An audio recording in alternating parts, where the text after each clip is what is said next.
ते आपल्याला एकत्र मिळून थांबवायचं आहे। या मंदिराचं पुनर्जतन करून या मंदिराला आहे तसं करायचं आहे। त्यामुळे मी आज आता इकडे DMCना बोलवलं आहे आणि इकडे स्टॉपवर नोटीस देऊन आपण ताबडतोब इकडे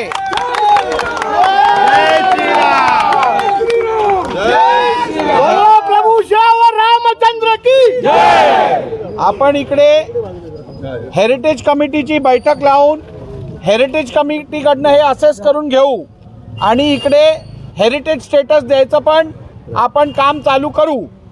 कुठच्याही परिस्थितीत या मस्जिद बंदर परिसरातील हिंदू देवस्थानांना कुठेही दगाफटका होणार नाही याची खबरदारी घेतली जाईल आणि त्याचं प्रतिकात्मक आंदोलन बनवून आणि आपली भक्ती आणि आपली श्रद्धा कायम ठेवण्यासाठी प्रत्येक 15 दिवसांनी एकदा तरी इकडे महाकीर्तन आणि महाआरती आजपासून सुरू होईल। मॅनेज करून कोर्टातून ह्या लोकांनी ते टॅग रिपोर्ट आणि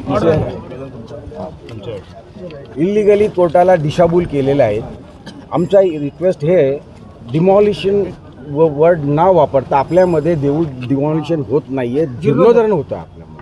मग आमचा हंबल रिक्वेस्ट आहे याला जीर्णोद्धरण म्हणून आता पुन्हा याचं रिट पिटिशन कोर्टमध्ये तुम्ही ठीक आहे, जी कायदेशीर करायची आहे ती आपण त्यांना तुम्ही त्याला स्टॉपवर्क देऊन हेरिटेजची पहिली एकतर बैठक लावा इकडे आणि याचं स्ट्रक्चरल असेसमेंट परत करून घ्या।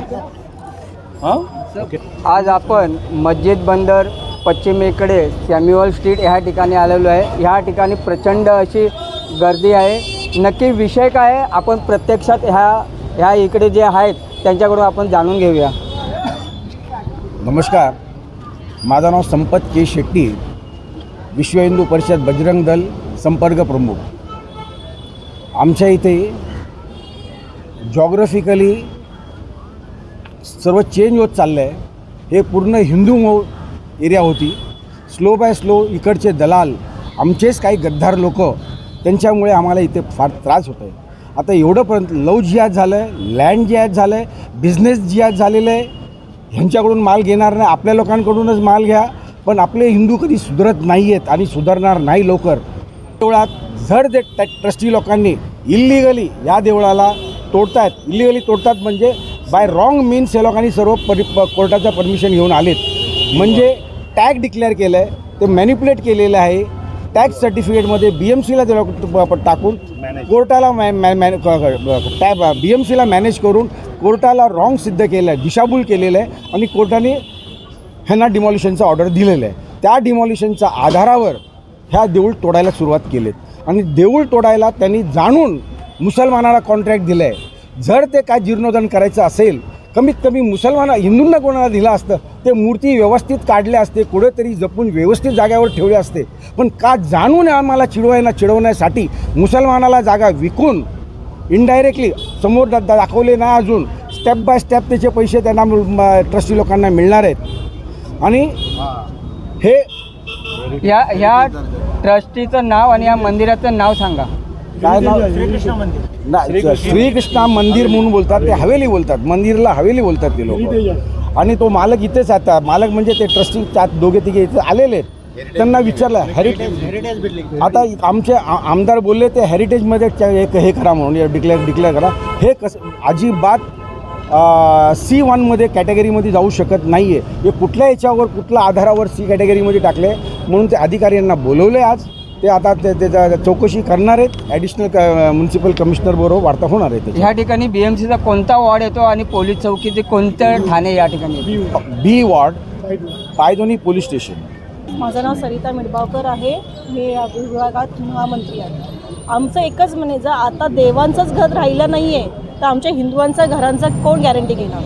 मग पूजा ठेवला तर ब्राह्मणांना आपण सांगतो बाबा उत्तर पूजा कर, त्यानंतर मग ते साहित्य हटवतात। बरोबर सर।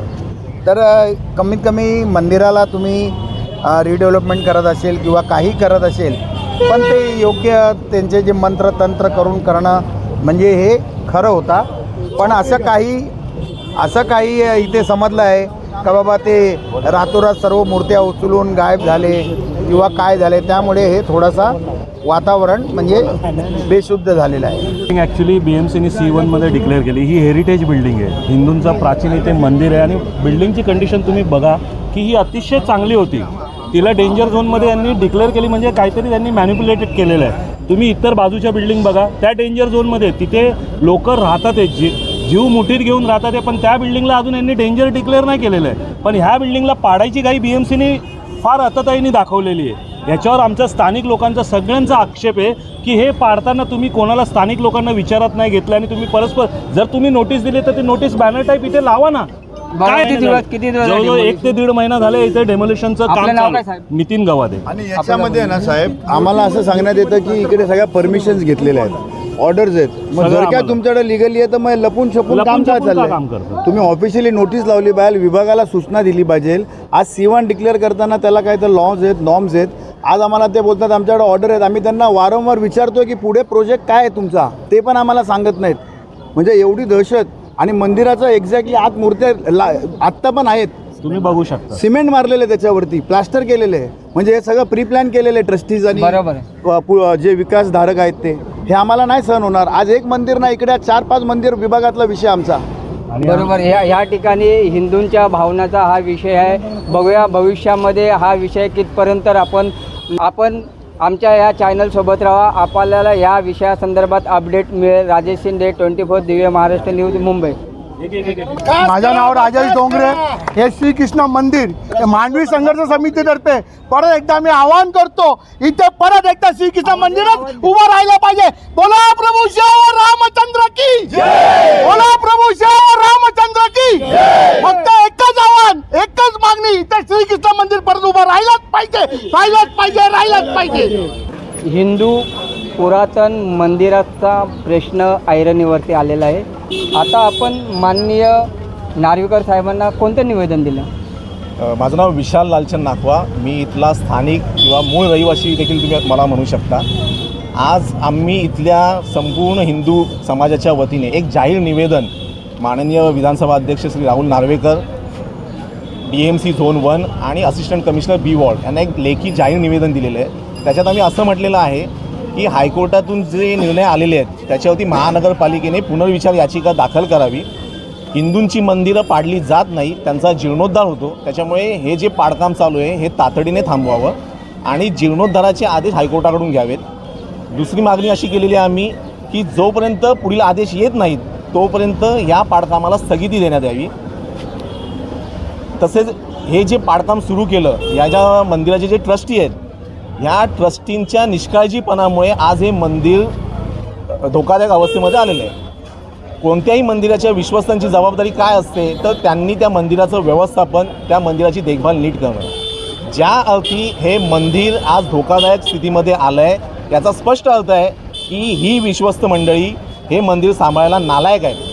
आम्ही आमचे स्थानिक आमदार आणि विधानसभा अध्यक्ष राहुल नार्वेकर यांच्याकडे ठामपणे अशी मागणी केलेली आहे की तुम्ही स्वतः याच्यात लक्ष घाला, हे संपूर्ण विश्वस्त मंडळ बरखास्त करा, तुमच्या नेतृत्वात नवीन विश्वस्त मंडळाची स्थापना करा आणि या मंदिराचा जीर्णोद्धार करा. आपले स्थानिक की हे मंदिर पाडताना ज्या मुसलमान कंत्राटदाराची नियुक्ती केलेली आहे, हिंदू मंदिरातल्या मूर्त्यांचं भंजन जे आहे, म्हणजे ज्या मूर्ती पाडण्यात आलेल्या आहेत, तोडण्यात आलेल्या आहेत, आमच्या धार्मिक भावना आहेत, आमच्या मंदिरातल्या मूर्त्या मुसलमानांकडून तोडल्या जात आहेत.